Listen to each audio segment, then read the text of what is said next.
ওটা কাছে নেই ধন্যবাদ জানাই মাননীয় মডারেটর এবং বিজ্ঞ বিচারক মণ্ডলীকে আজকের এই প্রতিযোগিতা আমাকে কিছু বলার সুযোগ করে দেওয়ার জন্য। আজকের এই প্রতিযোগিতার বিষয়টি হচ্ছে শিক্ষা গ্রহণে শিক্ষার্থীদের হাতে মোবাইল ফোনই হলো একমাত্র বাধা। সঙ্গত কারণে আমি এর পক্ষে কথা বলছি।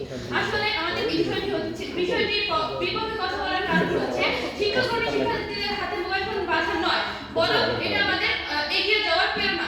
যদি আমার বিপক্ষ বলতে একটা কথা বলে গিয়েছে যে বই শিক্ষা প্রধানমন্ত্রী কেন আমাদের হাতে বই ফিরিয়ে দেয়, কেন সে কি জানে না যে গত এক বছর আগে মেধাবী স্টুডেন্টের হাতে স্মার্ট ট্যাব দিয়ে দিয়েছে। সে কি আমাদের এই করোনাকালীন সময় যখন 2 বছর বন্ধ ছিল তখন আমরা কিভাবে পড়াশোনা চালিয়ে গিয়েছি, কিভাবে আমরা পড়াশোনাকে ধরে রেখেছি, তারা কি এই সম্পর্কে জানে না। আর আমি আরেকটা কথা বলতে চাই যে অনলাইন একাডেমিক ক্লাসে 1 কোটি স্টুডেন্টেরও বেশি রয়েছে, তারা সেই সম্পর্কে জানে না। আমি আমার বিপক্ষ বন্ধুদেরকে বলতে চাই তারা নিজেরাও মোবাইল ফোন ইউজ করে, তারা